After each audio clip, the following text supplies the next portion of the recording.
Alors, nous sommes bien le jeudi 4 mars et il est 17 heures. Soyez les bienvenus parmi nous. Euh, on, on est, euh, on sera sur notre échange SIAMT au sujet du Covid. Nous sommes bien à un an depuis le début de la pandémie virale, donc nous avons souhaité vous faire un éclairage, un point d'étape sur cette expérience un peu particulière. Et pour cela, nous avons le plaisir et surtout l'honneur d'être accompagnés par le professeur Karine Lacombe. Bonjour. Bonsoir Karine Lacombe. Bonjour. Alors, félicitations pour votre Légion d'honneur, déjà. Merci. Et puis, Merci beaucoup. Et puis surtout aussi pour vous féliciter parce que vous figurez parmi les 109 Marianne depuis cet après-midi. Ah, oui, c'est vrai. C'est une exposition qui est organisée par le ministère de Marlène Schiappa, voilà, et qui met en exergue plus d'une centaine de femmes qui ont participé voilà, à la gestion de la pandémie. Donc, il n'y a pas que des médecins, hein, il y a plein de professions. Et je vous invite à aller voir cette exposition soit au Panthéon, soit en ligne.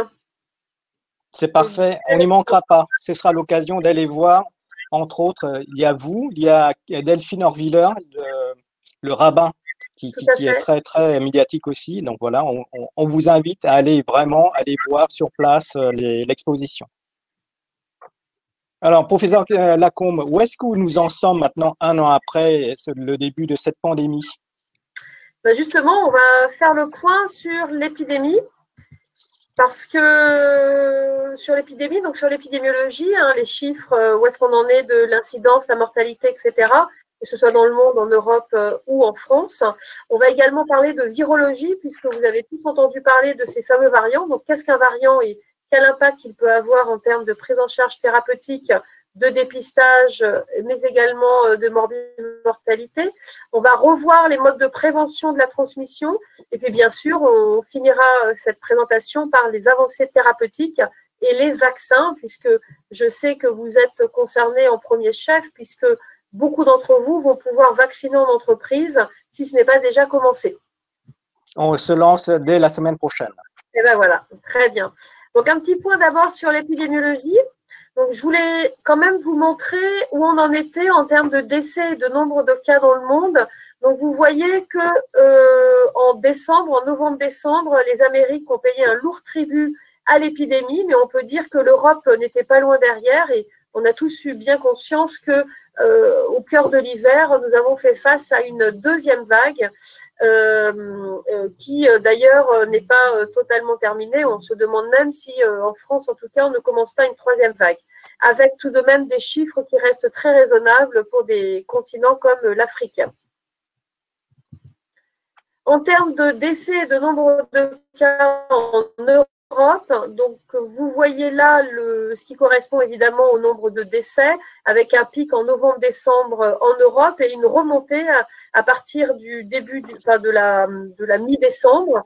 Quand on regarde les 3 pays en Europe qui ont eu le plus grand nombre de cas, nous sommes malheureusement en pole position actuellement avec environ 150 000 cas par semaine, hein, puisque ce sont des rapports hebdomadaires et une incidence qui nous place actuellement en tête de l'Europe avec 229 cas pour 100 000 habitants, soit plus 14% entre la semaine dernière et la semaine d'avant. Et le deuxième pays, vous voyez, qui est l'Italie. Donc, on peut dire qu'en France, on est en pleine période de résurgence épidémique actuellement. Et on sait qu'on a accumulé plus de 89 000 morts, je crois, Karine Lacombe. Tout à fait. Absolument. Donc, on n'est pas les premiers en Europe, hein, puisque les premiers en Europe en effectif, c'est l'Angleterre, mais on n'est pas très loin avec l'Italie et l'Espagne, malheureusement. Alors, quand on regarde de façon un peu plus précise la situation épidémiologique en France au 1er mars, eh bien, vous voyez les 4 paramètres que l'on regarde plus attentivement, qui sont le nombre de cas positifs, qui étaient en augmentation entre le 21 et le 27 février, donc plus 7% en 7 jours. Les hospitalisations, elles, sont stables, mais sur un plateau très haut, comme vous le voyez ici, hein, bien plus haut que le plateau, le creux qu'on avait atteint en septembre.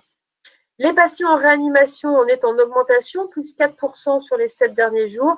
En revanche, en termes de décès hospitaliers, heureusement, grâce à une meilleure prise en charge, on est en diminution, mais on reste tout de même sur un plateau très haut, puisque actuellement, on subit entre 250 et 300 décès quotidiens, qui sont des chiffres extrêmement élevés et dont on ne devrait pas se satisfaire, malheureusement.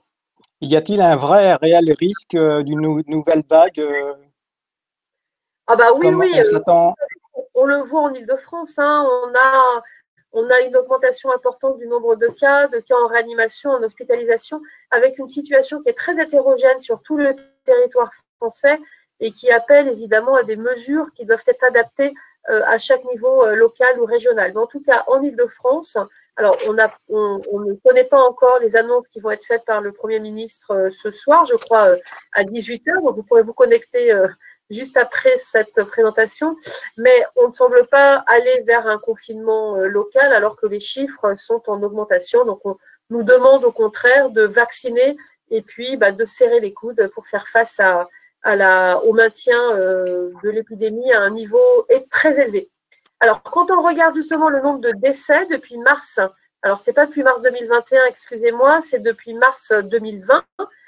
Donc, vous voyez, semaine 14 mars 2020 jusqu'en semaine 7 de février 2021, eh bien, vous voyez que là aussi, on est actuellement dans un plateau haut, relativement stable, on peut dire, entre fin décembre et février 2021. Là aussi, un nombre relativement élevé, hebdomadairement. Donc, on est à peu près entre 200 et 300 morts par jour. Donc, plus de 2000 morts par semaine attribuables à la Covid-19. Est-ce qu'on arrive déjà à saturation de nos lits de réanimation ou pas dans nos hôpitaux? Alors, on n'est pas à la saturation des lits possibles. En revanche, on est à saturation de notre capacité d'absorption avec un nombre normal de lits, puisqu'il faut tenir compte des patients hospitalisés en réanimation pour une pathologie hors Covid. Donc, on est en train d'augmenter nos lits. Donc, pour augmenter les lits, en fait, on fait de la déprogrammation d'activités programmées. Et on nous demande actuellement, dans les hôpitaux d'Île-de-France, de déprogrammer 30% de l'activité médicale habituelle, activité médicale et chirurgicale, puisque c'est sur les capacités des réanimations chirurgicales qu'on peut augmenter le nombre de lits de réanimation. Et pour finir sur ce point épidémiologique, donc au 2 mars, on avait 25 000 personnes hospitalisées, 3 500 en réanimation, 301 décès journaliers au 2 mars et 148 476 cas positifs sur les 7 derniers jours. Donc, vous voyez, loin d'une maîtrise de l'épidémie. On n'est pas actuellement dans une période de flambée épidémique comme on a eu en mars l'année dernière, mais on a le même nombre de cas hospitalisés, enfin à 5 000 près, alors pas tout à fait, mais vous savez que l'année dernière, à cette période, on était à 30, enfin en mars, sur tout le mois de mars, on était à 30-35 000 personnes hospitalisées, et actuellement, on est plutôt entre 25 et 27 000, on va dire. Est-ce que les 2 dernières semaines de congé, est-ce que les 2 dernières semaines de congé ont été pour quelque chose dans cette remontée de cas ou pas? Non. Le facteur principal qui explique cette remontée des cas, c'est la contagiosité plus grande du variant anglais, du SARS-CoV-2, sur lequel je vais revenir tout à l'heure. Et puis, probablement, une alliance de plusieurs choses, c'est-à-dire, on voit quand même une fatigue dans l'application des gestes barrières, voilà, qui explique, et comme on est déjà à un plateau, et bien même en appliquant des gestes barrières optimaux, il y a quand même une transmission qui s'effectue. Je reviendrai tout à l'heure sur la notion de R, vous savez, le taux de reproduction, et on verra que ce R est un petit peu supérieur à 1, donc ça explique que l'on maintienne un taux élevé. Alors, je voulais revenir sur les notions de mortalité, parce que vous savez qu'il y a eu beaucoup de remises en cause de la mortalité liée à la Covid-19, et ce que vous voyez ici, c'est les excès de mortalité d'une année sur l'autre, et qui permet justement, alors c'est toute cause de mortalité et tous âges confondus. Et donc, on a évidemment à chaque fois une hausse de mortalité habituelle et connue sur la période hivernale. Et vous voyez que donc, vous avez le chiffre absolu en bleu et ensuite c'est lissé avec l'intervalle de confiance, donc en pointillé. Et vous voyez qu'en fait, eh bien, on a bien un pic de mortalité complètement inattendu qui sort des normes en mars l'année dernière. Et on a de nouveau, alors c'est plus qu'un pic, hein, c'est une montagne de mortalité avec ces différents pics depuis le mois d'octobre de cette année. Donc, on est bien dans une période de surcroît de mortalité importante. Et quand on regarde ici, alors, excusez-moi, là, ce que je vous ai montré, ce que j'ai oublié de vous dire, hein, c'est que c'est dans 27 pays européens, entre 2018 et 2021. Et avec exactement la même méthodologie, je vous mets ici les excès de mortalité en France entre 2015 et 2020. Donc, ce que vous pouvez constater, par exemple, bien, c'est qu'on a évidemment des pics de mortalité à chaque fois en hiver, plus particulièrement à certaines périodes qu'à d'autres, mais surtout on retrouve ce pic de mortalité au printemps de l'année dernière, et puis la mortalité qui reste élevée à l'automne de cette année, enfin de l'année dernière et l'hiver de cette année. Donc on ne peut vraiment pas remettre en cause, enfin remettre en doute plutôt l'excès de mortalité lié à la Covid-19. Et pour vous montrer qu'on est donc au mi-février, enfin on va dire le 25 février, parce que les chiffres que je vous présente ici, en fait, ce sont des chiffres qui sont actualisés chaque semaine et qui permettent de voir dans quels pays européens on a un excès de mortalité par rapport à une normalité, par rapport à une norme. Et donc c'est calculé sur les années qui précèdent. Et vous voyez par exemple que le Portugal, à la semaine du 25 février, avait un excès de mortalité très important. Et nous, on était dans un excès de mortalité relativement modéré, même low excess. Oui, on est entre les deux eaux, la modérée et la low excess. Voilà. Ouais. C'est ça. Et on remarque aussi nos collègues anglais sont très, très, très, très bleu foncé. Exactement. Alors, voilà un peu pour ce panorama de virologie. Alors, je vois, oui, il y a déjà des questions. Pour quand le vaccin Sputnik, etc. On y reviendra tout à l'heure. Que sait-on exactement sur l'identité de ce tueur SARS-CoV-2 maintenant? Exactement. Donc, quelques rappels de virologie.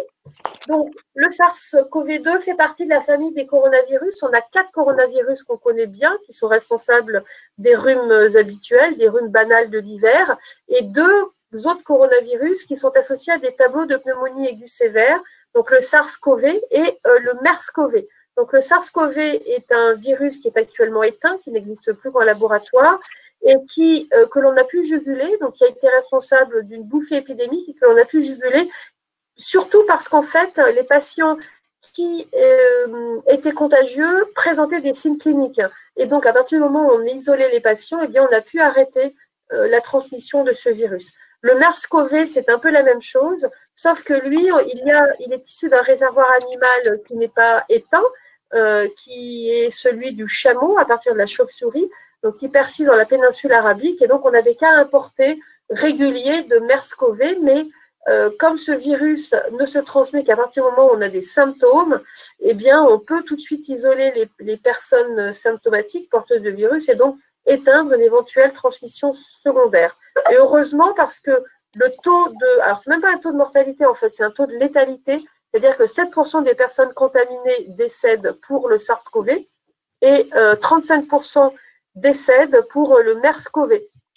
Donc heureusement qu'on n'a pas un taux de létalité aussi important avec le SARS-CoV-2. Et je vous rappelle que le taux de létalité du SARS-CoV-2 est d'environ 1,5%. Alors, ici, pour vous montrer le SARS-CoV-2, donc vous avez des belles photos en microscopie électronique, en transmission d'électrons, donc microscopie électronique, avec sur le panel A des particules virales qui sont incluses dans les cellules épithéliales humaines. Et puis sur le panel B, au niveau des têtes de flèches, j'avais des particules virales extracellulaires. Au niveau des flèches, des inclusions cellulaires des composants viraux. Donc c'est très joli hein, quand vous regardez la flèche du milieu. Voilà, vous avez la cellule avec les inclusions cellulaires, avec les inclusions virales à l'intérieur des cellules. Et puis au niveau des triangles, là, vous avez des cellules ciliées, pour vous montrer un peu la différence. Donc, le SARS-CoV-2 fait partie de la famille des bêta-coronavirus. Il a 4 gènes. Donc, nous, ce qui nous intéresse beaucoup, c'est le gène S et le gène N, puisque le gène S, eh bien, c'est celui qui va donner naissance à la protéine S, qui est visée par les anticorps monoclonaux, par exemple, mais qui est également utilisée pour entraîner une immunité, en particulier par la vaccination. Et la protéine N, donc le gène N qui donne naissance à la protéine N, qui est la protéine de la nucléocapside, est celle qui est détectée par les sérologies que l'on fait après avoir été malade. Et donc, c'est un ARN simple brun. Alors, pour vous donner un petit peu plus d'éléments viraux, donc, je vous rappelle ces 4 protéines structurelles, donc 2 qui sont incorporées dans la membrane et 2 dans la particule virale associée à l'ARN génomique viral. Et vous avez une représentation stylisée de cette protéine spike, donc cette fameuse protéine de surface du virus que vous voyez à gauche en S, qui donne sa forme de couronne un peu spiculée. Eh bien, cette protéine est composée de plusieurs parties. Une partie qui se fusionne dans la membrane et une partie qui va s'accrocher sur les récepteurs cellulaires. Donc, récepteur cellulaire qui est le récepteur ACE2 qui est présent sur la surface de beaucoup de cellules, donc en particulier celles du rhinopharynx, mais également les cellules des poumons et d'autres cellules macrophages, cellules gliales, donc les cellules sur les neurones, donc qui peut expliquer en fait toute la symptomatologie, donc, également sur les cellules du grêle, de l'intestin grêle, les cellules du côlon, donc responsables de diarrhée, etc. Et puis, de nouveau, là, une autre photo en émission de positron, donc, qui nous permet de voir parfaitement ce fameux SARS-CoV-2 qui présente une homologie de 98% avec le coronavirus de la chauve-souris RAT-TG13. Donc, ce qui fait bien dire que, comme tous les coronavirus, ce sont des virus initialement de chauve-souris qui ont muté pour pour pouvoir passer la barrière de l'animal à l'homme. C'est pour ça qu'on appelle le Covid, en fait, la Covid-19, une zoonose. Alors, une question, Karine, est-ce que le SARS-CoV-2, ce ne serait pas déjà une forme de mutation de variant du SARS-CoV-1? Non, pas du tout. Non. Vous voyez, alors je reviens en arrière, là vous voyez 79% de similarité génétique. Eh bien, rien que ce chiffre-là montre que ce n'est pas du tout une émanation du SARS-CoV. En revanche, comme le SARS-CoV, il est dérivé d'un virus de chauve-souris. Ok. Alors, justement, votre question fait écho à cette notion de variant. Donc, en fait, le variant, c'est un terme qui est assez médiatique, mais il n'y a pas vraiment de définition scientifique, en fait. Le variant, c'est quelque chose qui varie de la normale ou qui varie, alors plus que de la normale, qui varie de la norme. Si on suppose que la norme, eh bien, c'est le SARS-CoV-2 qui est la souche originelle, d'ailleurs qu'on appelle la Wuhan, plus des chiffres après. En fait, la classification scientifique, c'est les lignages et les clades. Alors, vous voyez ici sur cette diapo, très, très intéressante, quand est-ce que le variant anglais a dérivé des souches originelles. Donc, par exemple, donc vous voyez ici, complètement à gauche de l'image, la souche originelle de Wuhan. Et c'est à partir de cette souche originelle que dérivent toutes les lignées et tous les clades. Donc vous voyez, et en fait, il suffit qu'un nucléotide varie pour qu'on obtienne ce qu'on appelle nous les variants, mais qui en fait sont des lignées ou des clades. Et en fonction du nombre de mutations, eh bien, on considère que les clades et les lignées sont plus ou moins proches les unes des autres. Et paf, on voit ici l'émergence de ce fameux variant anglais, qui est en fait une lignée et un clade particulier, et qui petit à petit prend le dessus sur les autres lignées. Vous voyez en fait qui ne se reproduisent pas tellement et à un moment donné qui même s'arrêtent. Alors, le SARS-CoV-2 évolue lentement. Il évolue beaucoup plus lentement que la plupart des virus, beaucoup plus lentement que le VIH, par exemple, beaucoup plus lentement que la grippe. C'est pour ça d'ailleurs qu'on a vu émerger des variants d'intérêt que quasi au bout d'un an d'évolution du virus. Et on ne les a vus émerger d'ailleurs que parce que dans certains pays, on a laissé le virus circuler complètement librement dans la population. En fait, ces variants n'apparaissent que par pression de sélection de l'hôte, des défenses immunitaires de l'hôte. Il faut savoir que ces virus, en fait, ces variants sont des variants d'échappement à la réponse immunitaire de l'hôte. Et par exemple, il a émergé au Brésil, c'est pas pour rien, hein, c'est là où il y a eu énormément de contamination et quasiment pas de pression de sélection par les mesures barrières. Il a également émergé en Angleterre, exactement dans les mêmes circonstances, et puis également en Afrique du Sud. Alors, qu'en est-il de ces variants en France? Donc, je vais vous présenter des données progressives jusqu'à maintenant. Donc, on considère que, là, ce que vous voyez, donc la diffusion en Angleterre, hein, on considère que ce variant est 56% plus transmissible que la souche originelle. Alors, vous voyez justement comment est-ce que ce variant a pris le dessus sur la souche originelle. Vous voyez, donc le graphique que vous voyez sur la gauche ici, c'est en Angleterre, hein, donc les autres variants en violet clair, et le variant V1, donc ce fameux clade qui a pris le dessus, donc on appelle le variant V1, donc 20i501y.V1, et qui progressivement, à partir de novembre, a complètement explosé et a pris complètement le dessus sur les autres variants. Donc vous voyez ici la courbe, hein, petit à petit pour atteindre 96,9% au mois de février. Alors, quand on a vu émerger ce variant, nous, on a été alertés dès la fin du mois de décembre, et vous voyez qu'en fait, il a une progression algorithmique. Hein. C'est exactement ce qui s'est passé l'année dernière, en mars, hein, dans tous les pays européens, donc en particulier en France, avec un virus qui évolue d'abord très doucement, et puis parce que il s'est multiplié, il a un pouvoir de transmission plus élevé que l'autre, eh bien, il s'est plus transmis, il a pris le dessus sur l'autre, malgré ici des mesures barrières, alors qui n'étaient pas extrêmement prononcées. Et vous savez qu'à partir de la mi-décembre, il y a eu un confinement strict en Angleterre. Et donc, malgré le confinement strict à partir du 17 décembre, on a eu encore pendant 15 jours exactement la même dynamique que l'année dernière en France, hein, une augmentation pendant encore 15 jours jusqu'à ce qu'il y ait une diminution du nombre de cas.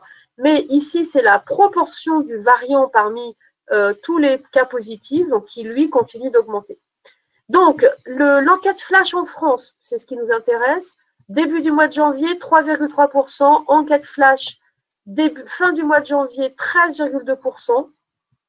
Alors, où est-ce qu'on en est maintenant? Ici, vous avez en semaine 7, donc la semaine 7, c'est fin février, on est à 39% de ce fameux clade. Donc, vous voyez, on était à 13%, on est à 39%. Et où est-ce qu'on est actuellement? Eh bien, quand on regarde cette source ici, hein, donc vous voyez le variant UK, on est au 21 février à 44,5%. Et ici, au mois de mars, on est à plus de 50%. Au début du mois de mars, on est à plus de 50% de ce clade anglais. Ce qui veut dire que fin mars, exactement comme on l'avait prévu, eh bien, on va être à 100% de variants anglais, enfin, à quasi 100% en France. Ce que vous voyez également sur cette diapo, c'est l'augmentation progressive des autres variants, le variant brésilien et le variant sud-africain. Alors là, la progression, elle est plutôt lente sur le mois de février. Donc, on va voir ce qu'il en est en mars. Hein. 2,3% en février pour ces deux variants et 5,6% fin février. Y a-t-il un risque pour que le fait qu'on augmente en nombre de cas et avec le taux RO qui augmente régulièrement chez nous, y a-t-il un risque d'avoir un variant français? Pour l'instant, non. Surtout, ce qui va prendre le pas, c'est le variant anglais, là. Là, le variant anglais va prendre le pas. Alors après, donc il va prendre le pas sur la quantité totale de contamination, mais si on arrive à diminuer les contaminations, le variant anglais restera majoritaire et on espère qu'on ne verra pas émerger d'autres souches variantes. D'accord. Alors, quel est l'impact sur le diagnostic de ces différentes souches mutées? Heureusement, pas trop. Donc, en biologie moléculaire, il n'y a pas d'impact parce que les tests recherchent la présence de 2 cibles virales. Est-ce qu'il y a un impact sur les tests antigéniques? Ben non, ça c'est la bonne nouvelle, parce que on utilise des tests qui ciblent la protéine, donc la nucléocapside, et non pas la protéine spike. Donc il ne faut surtout pas utiliser des tests qui ciblent la protéine S. Donc ça c'est très important. Et puis les tests de sérologie, non, il n'y a pas d'impact, parce qu'en fait la réponse sérologique, elle mesure une réponse qui est polyclonale. En revanche, si le test utilise uniquement la protéine S, eh bien là, oui, ça pourrait être impacté, mais les sérologies, elles utilisent également la nucléocapside, hein, les anticorps antinucléocapside et pas que les anticorps anti-S. Qu'est-ce que vous pourriez nous conseiller dans ce cas-là pour éviter d'avoir une circulation de plus en plus libre de ces variants? Quelle politique de prévention on pourrait mettre en place? Et ben voilà, c'est ce que vous faites une bonne introduction à cette diapo. Donc, on a eu ce qu'on appelle un mars le 23 janvier qui avait pour titre les stratégies de freinage de la propagation des variants du SARS-CoV-2. Donc, qu'est-ce qu'on fait? On fait d'abord ce qu'on appelle du criblage. Donc, le criblage, ça permet, en recherchant cette fameuse mutation 501, et maintenant la mutation 484 pour les variants brésiliens et sud-africains, ça permet de cribler, donc de mettre en évidence le pourcentage de ces mutations, parce que quand on a une mutation 501, il y a de fortes chances que ce soit dû à un mutant, enfin un variant anglais. Il y a des procédures pour retour de voyage qui ont été mises en place, donc vous les connaissez tous, hein, c'est le test avant d'arriver en France et l'auto-isolement de 7 jours. Alors franchement, je ne sais pas si c'est vraiment suivi, cette procédure d'auto-isolement de 7 jours. En tout cas, il y a un test avant de revenir en France et puis surtout, il y a une investigation des clusters dans lesquels il y a des forts taux d'incidence. Et puis, on a recommandé une majoration des mesures barrières avec une distance de sécurité de 2 mètres sans masque, l'utilisation de masques chirurgicaux et surtout un isolement de 10 jours des cas positifs. Donc, non plus uniquement de 7 jours et de 10 jours. Donc, voilà un peu ce que je voulais vous dire sur les variants.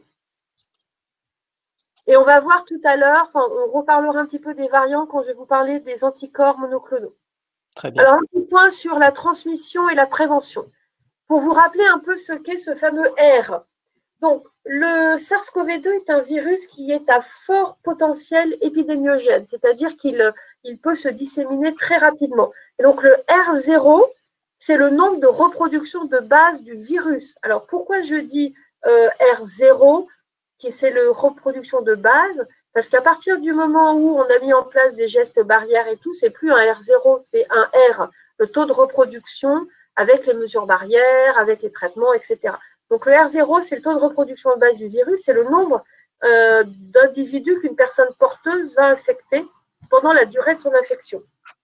Et quand le taux de reproduction qu'on mesure, eh bien, quand ce taux de reproduction est inférieur à 1, ben vous comprenez bien qu'une personne infectée infecte moins d'une personne. Quand il est supérieur à 1, il infecte plus d'une personne.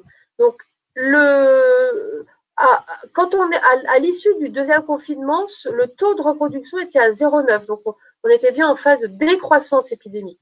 Donc, vous voyez ici quelques idées du taux de reproduction en fonction de plusieurs infections. Le taux de reproduction de la Covid-19, le R0 de base, c'est-à-dire l'année dernière en mars, par exemple, il était à 2,5.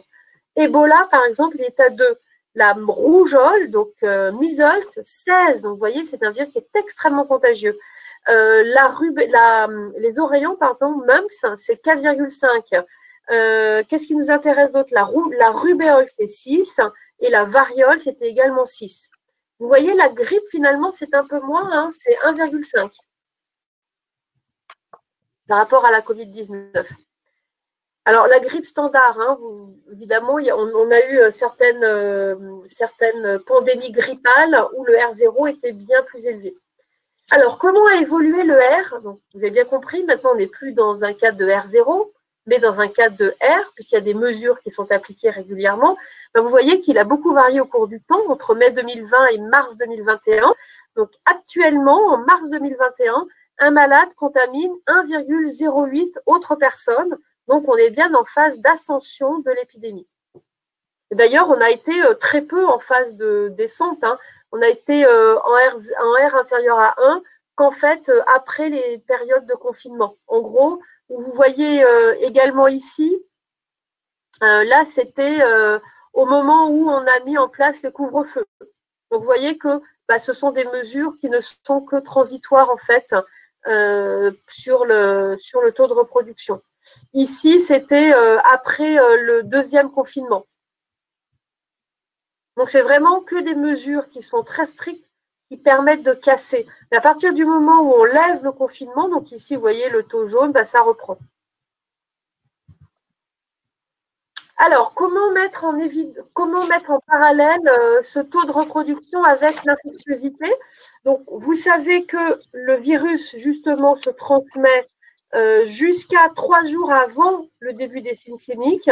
Vous voyez ici l'infectiosité, c'est-à-dire la densité d'infection.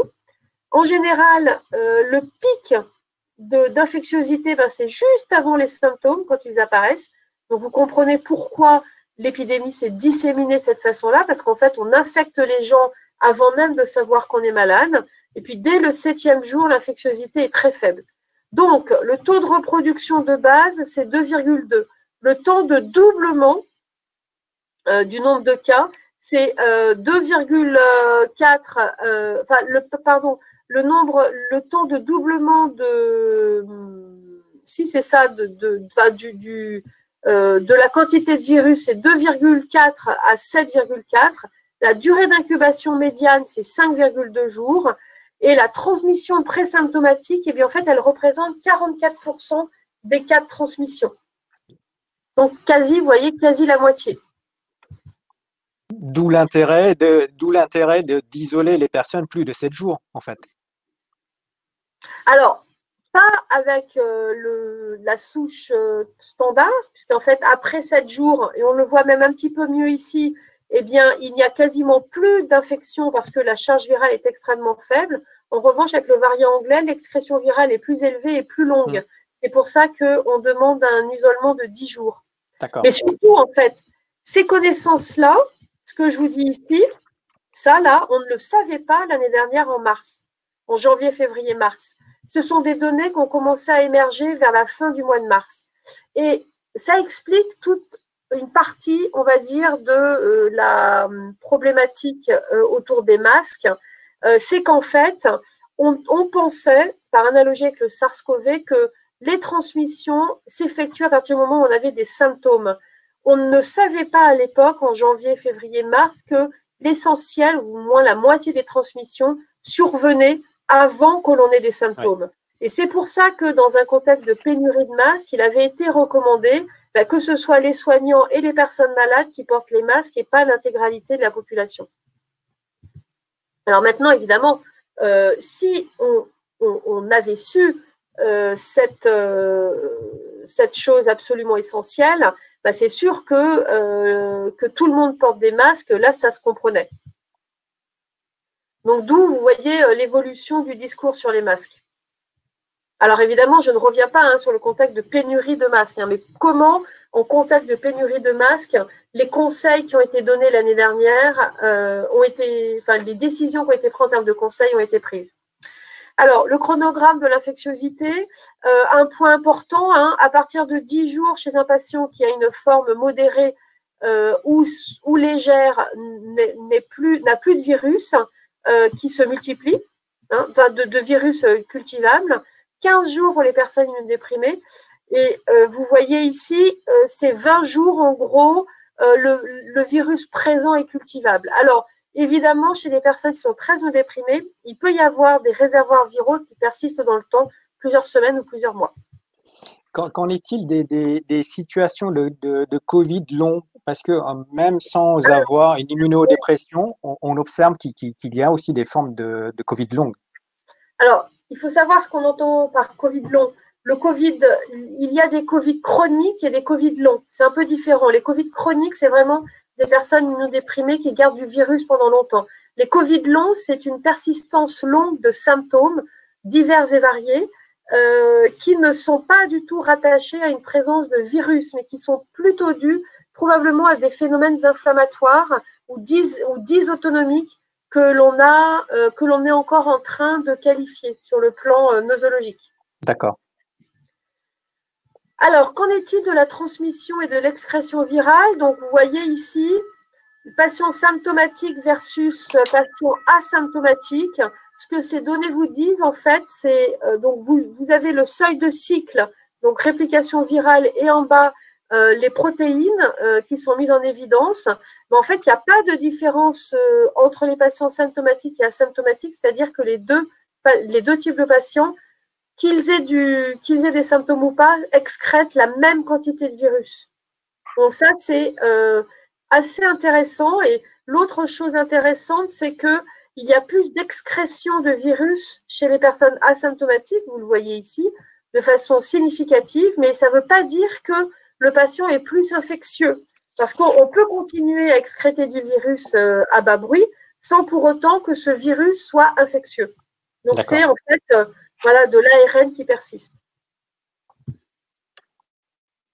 Mais en tout cas, symptomatique ou asymptomatique, le pouvoir de transmission est identique.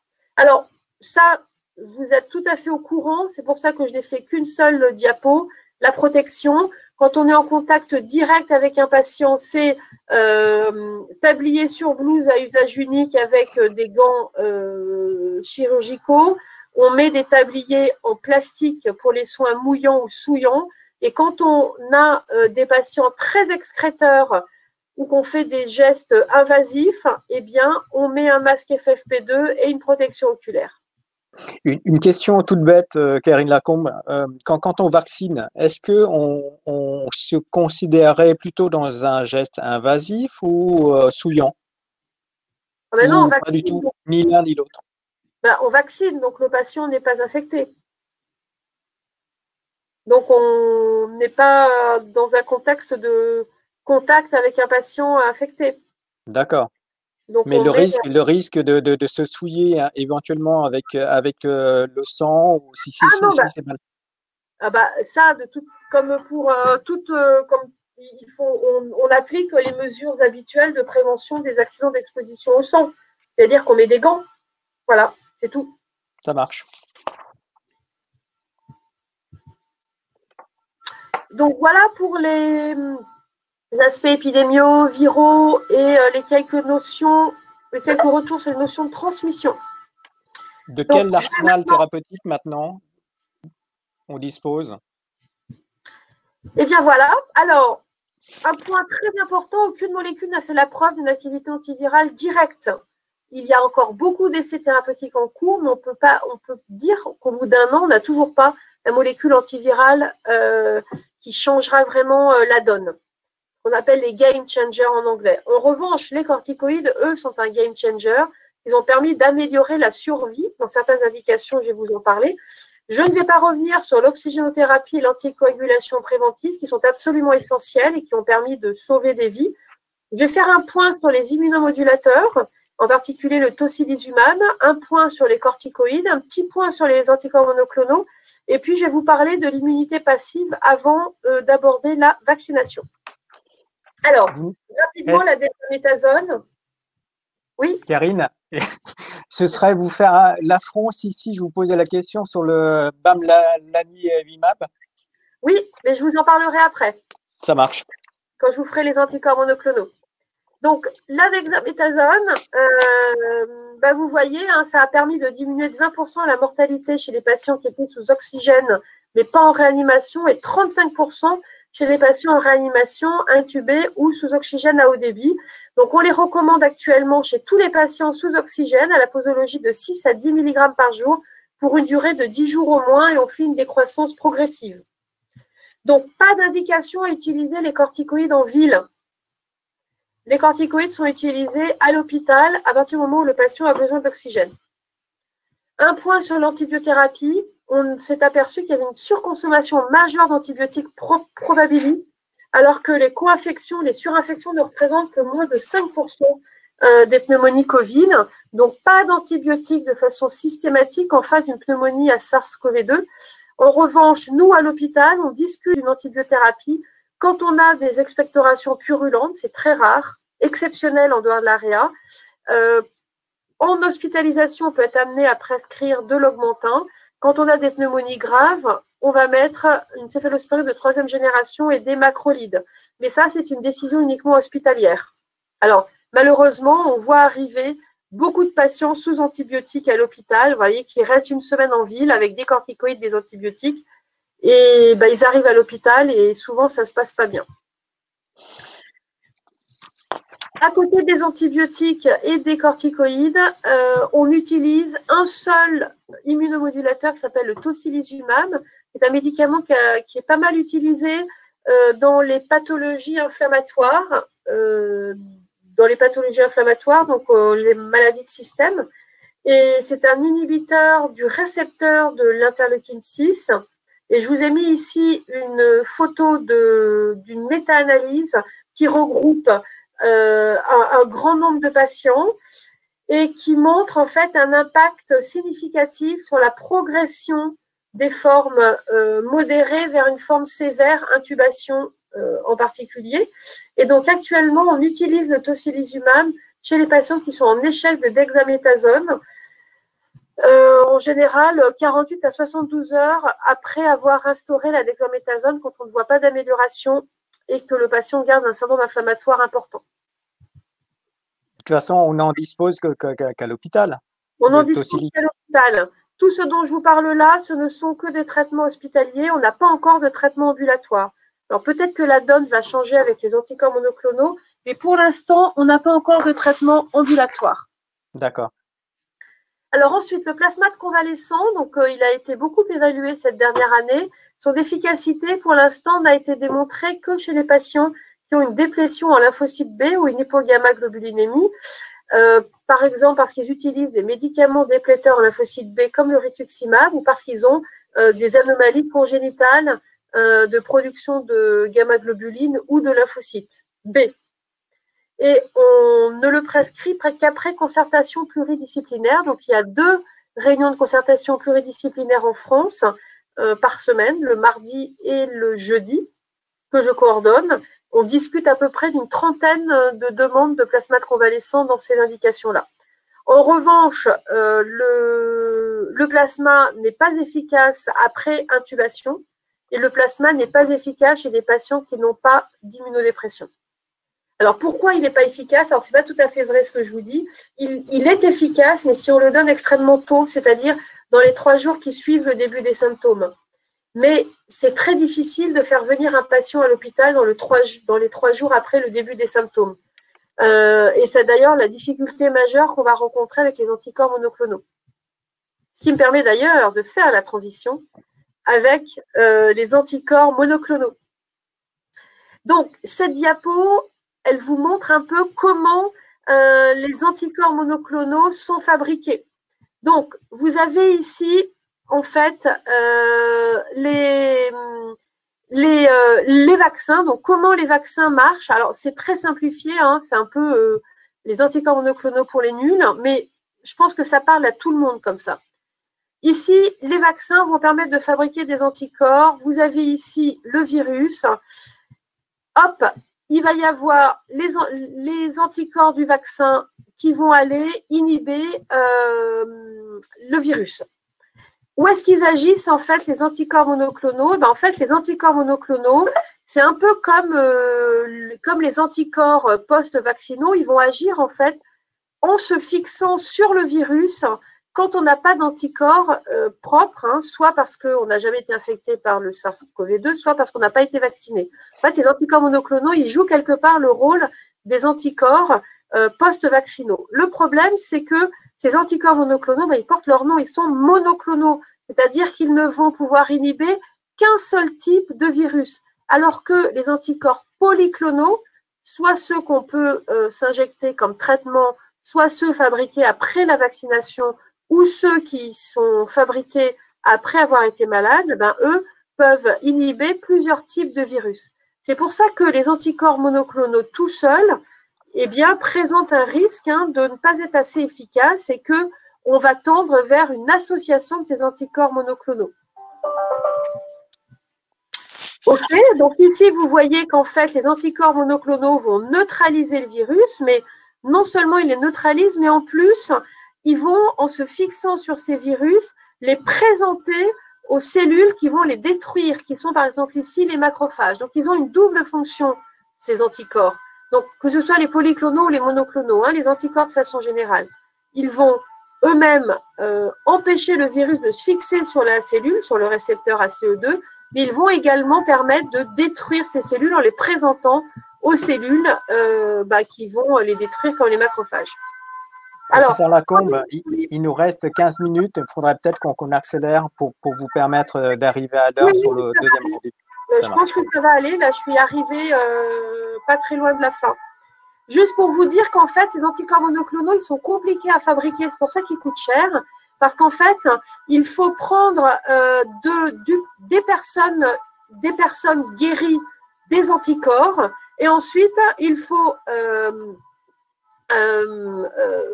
faire reproduire ces anticorps dans des cellules, prendre l'ADN ensuite qui va nous permettre de fabriquer ces anticorps. Vous voyez, c'est compliqué à faire en fait.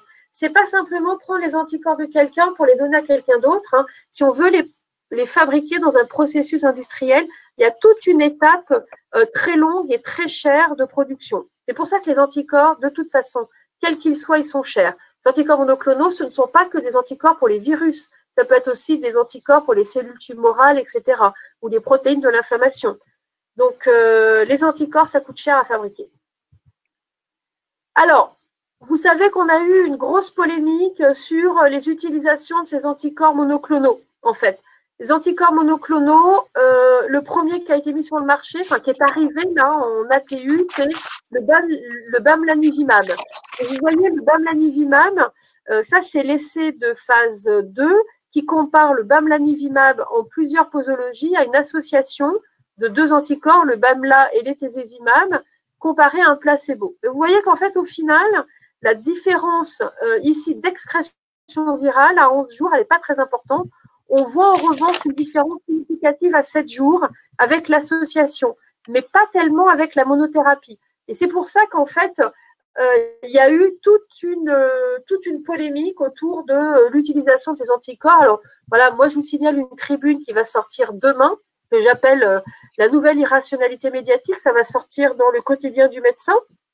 Donc je vous invite à la lire si ça vous intéresse. Je suis revenue un peu sur tout l'emballement médiatique de ces derniers jours et on voit qu'en fait, cet emballement médiatique, il est quand même assez irraisonné parce que il y a eu évidemment une pression pour qu'on utilise ces anticorps de façon très précoce pour éviter chez les personnes à risque une évolution vers des formes qui vont saturer les hôpitaux. Le problème, c'est que le bamlanivimab, c'est le tout premier, c'est certainement pas le plus efficace, c'est que on a plutôt envie d'utiliser des multithérapies, on va dire, des cocktails, mais pour l'instant, les autres ne sont pas disponibles et donc cette ATU de cohorte va ouvrir la voie aux autres cocktails d'anticorps monoclonaux. Alors, les vaccins, la technologie vaccinale, je ne vais pas y revenir. Je pense que vous êtes déjà penché sur la question. On a actuellement 2 plateformes vaccinales qui sont utilisées, les vaccins ARN et les vaccins à vecteur viral. Donc, les vaccins ARN, on en a 2, le Pfizer et le Moderna. Vous avez dans ce tableau la synthèse de leurs caractéristiques.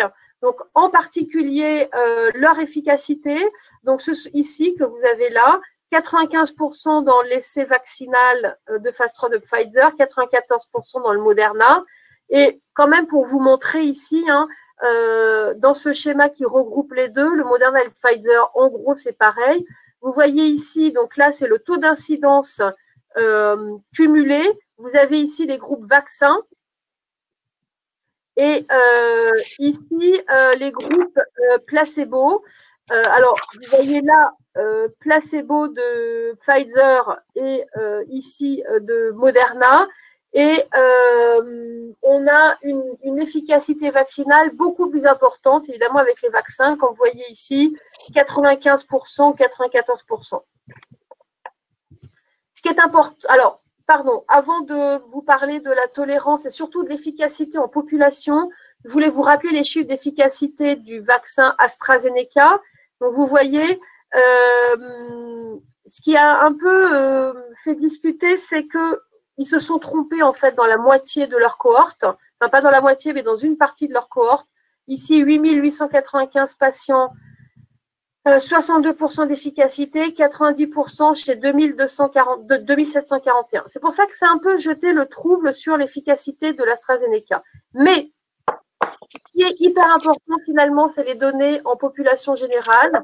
Et alors là, on est hyper rassuré avec les deux types de vaccins. Le Pfizer, en population de masse, hein, enfin en vaccination de masse en Israël, vous voyez ici l'incidence cumulée des événements des événements donc, de Covid. En rouge, les patients non vaccinés, en bleu, les patients vaccinés. Eh bien, à partir du 14e jour, on a une différence extrêmement importante en termes d'incidence de Covid-19, que ce soit les cas sévères, les cas symptomatiques, les cas documentés par PCR ou encore les hospitalisations. Donc, à partir du 14e jour, une différence extrêmement importante, idem sur la mortalité. Donc, en population générale en Israël, un impact majeur de la vaccination. Il n'y a pas photo, quoi. Il n'y a pas photo, exactement. Idem en population de masse en Angleterre. Donc là, il faut regarder ça. Donc ça, c'est les patients non vaccinés ici. Et vous avez les patients vaccinés 21 jours après la première dose, 7 jours après la deuxième dose. Et donc, vous voyez ici 0,15, c'est-à-dire qu'on a une diminution de 85%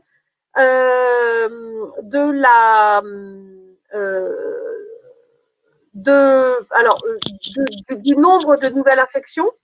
Et si je vais dans une autre façon de présenter les résultats, cette fois c'est avec l'AstraZeneca, là aussi en Écosse, ben vous voyez les patients non vaccinés. Ici, c'est l'efficacité vaccinale après une dose, 47%. Efficacité vaccinale après une dose, 14 à 20 jours après cette dose, 60%. Vous voyez, plus on s'éloigne et plus on a une grande efficacité vaccinale.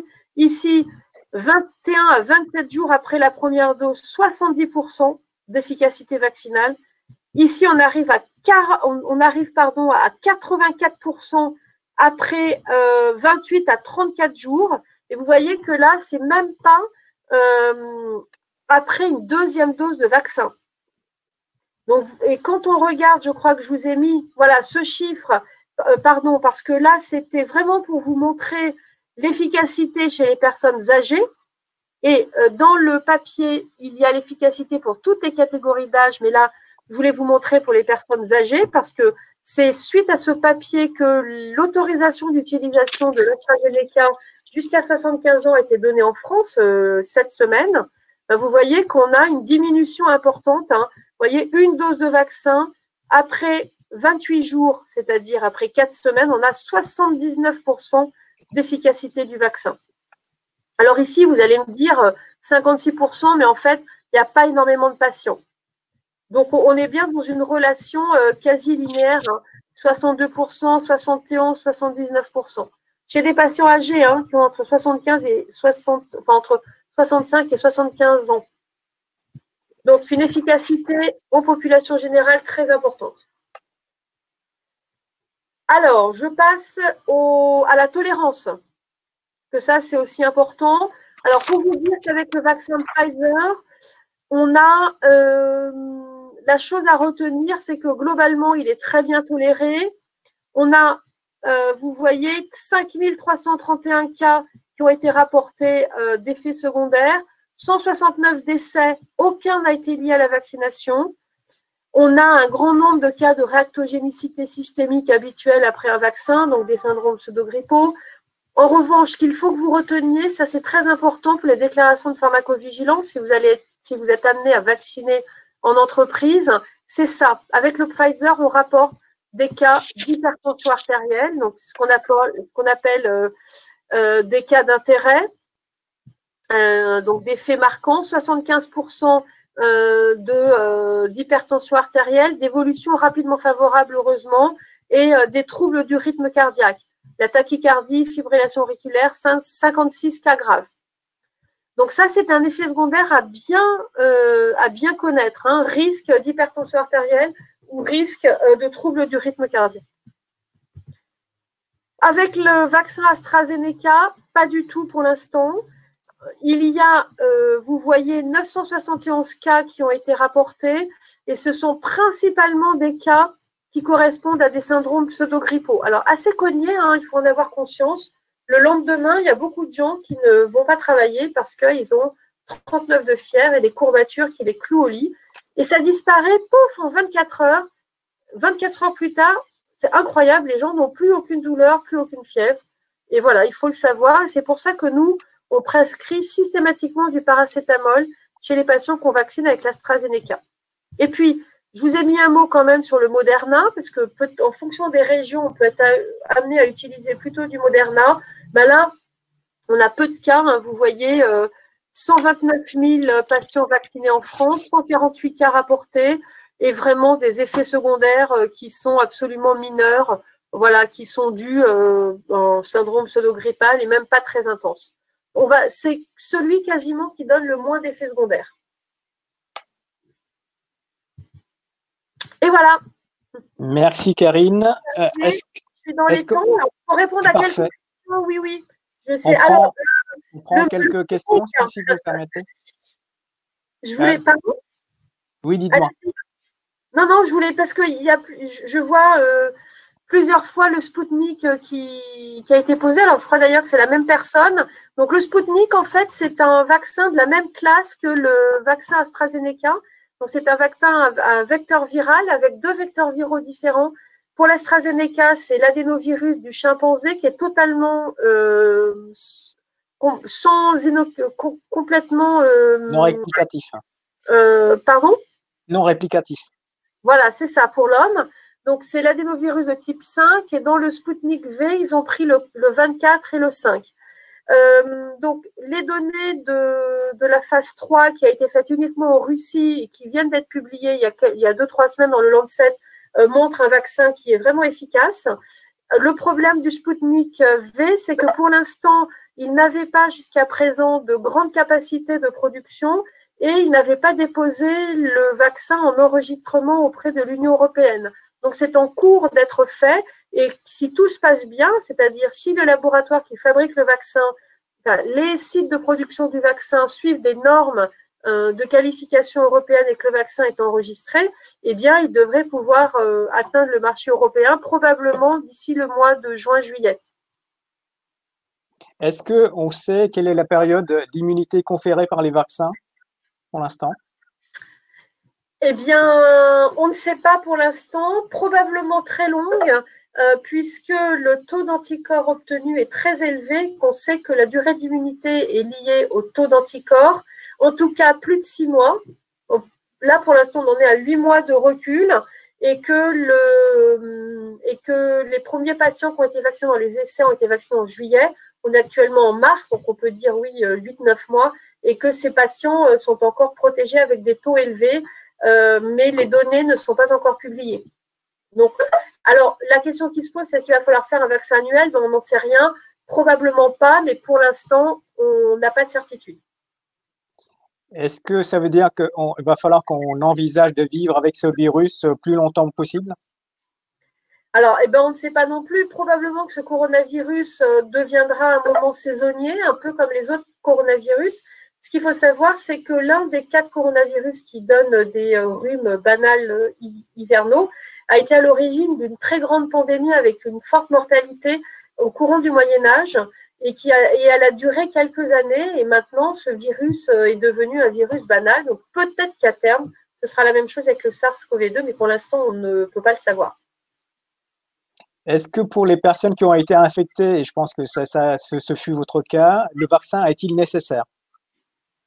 Oui, parce qu'en fait, les anticorps obtenus après une immunité naturelle ne sont pas aussi élevés et aussi performants que des anticorps post-vaccinaux. C'est pour ça d'ailleurs que parfois on peut se réinfecter alors qu'on a fait déjà un Covid.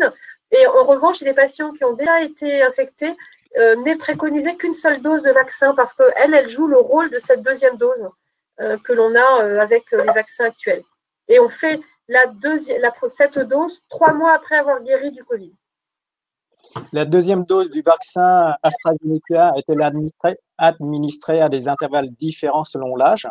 Non, est-ce qu'on respecte 12 semaines? 12 semaines, exactement. Le plus longtemps possible. C'est ça, exactement. Écoutez, merci Karine, il est 18h, pile poil. Un grand merci encore. Écoutez, j'espère que, voilà, que ça vous a convenu. De toute façon, ma présentation est à disposition. Alors, la seule chose qui m'ennuie, je me suis aperçue en vous la faisant, c'est que je n'avais pas mis mes liens d'intérêt. Donc, si je vous la laisse, elle risque de sortir du cadre de votre groupe. Donc, je vais peut-être vous la renvoyer avec ma diapo de lien d'intérêt. Ça marche. Par contre, c'est juste, on ne communique pas votre PowerPoint, mais par contre, il y a une possibilité de regarder le replay simplement. Voilà, c'est ça. Donc, du coup, je vais vous la renvoyer avec mes liens d'intérêt. Ça marche. Un grand merci. On se donne rendez-vous dans 3 mois pour faire un point, si vous voulez bien. Merci. Bonne soirée. Bonne soirée, Karine. À bientôt.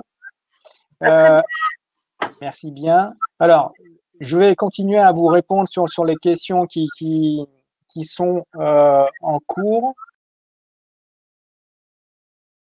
Alors, est-ce que le CIAM va vacciner les entreprises? Oui, certainement, parce qu'on a déjà envoyé une communication à ce sujet à l'ensemble de nos adhérents depuis 2 jours. Donc, normalement, vos entreprises ont reçu la communication là-dessus, avec bien sûr les facteurs de morbidité qui sont remis à jour régulièrement. Attendez-vous à avoir aussi une communication afin de pouvoir vous permettre, vous, salariés et dirigeants d'entreprise, adhérentes au CIAM, volontaires et désireux de vous faire vacciner, de prendre rendez-vous sur notre outil qui s'apparente un peu à Doctolib, mais ça s'appelle Avec mon docteur, afin de pouvoir vous déclarer et prendre rendez-vous pour votre première injection dans nos centres qui seront dédiés à cela. Ça, on a déjà répondu. OK. Pourra-t-on avoir accès à un replay? Oui, bien sûr. Alors, 10 mg par jour d'hexaméthasone, c'est peu. Pourquoi si peu? Ben, c'est le protocole hospitalier. Et ça, on posera la question au professeur Lacombe pour vous répondre. Les inflammations neurologiques peuvent-elles dues à un Covid long? Non, c'est plutôt le Covid long est dû à des inflammations neurologiques, entre autres. Voilà. Est-ce qu'on a d'autres choses à se dire? Je crois qu'on a fait le tour. Les seniors de plus de 65 ans encore en activité professionnelle pourront-ils être vaccinés rapidement? Oui, bien sûr. Est-il prévu une réelle accélération de la vaccination et pas seulement les personnes âgées? Car la vaccination semble être la solution immédiate pour tous et contre les variants, nous dit Vincent. Oui, Vincent, de toute façon, j'ai fait le point ce matin, entre autres avec l'ARS 77, et apparemment, il y a des consignes pour que l'ARS d'Île-de-France nous accélère la livraison des doses en fonction des arrivages. Voilà, je crois qu'on a fait le tour des questions. Un grand merci en tout cas. Alors, je rassure Mohamed qui me pose la question, est-ce que ça va bien, Monsieur Vin? Oui, je vais bien. Il n'y a pas de souci. Je continue à courir derrière le temps et mes équipes, donc ça a l'air d'aller. Je continue à avoir le souffle et l'énergie pour cela. Écoutez, un grand merci en tout cas pour votre présence, pour votre confiance, et puis on se dit à très très vite. Bonne soirée à tout le monde.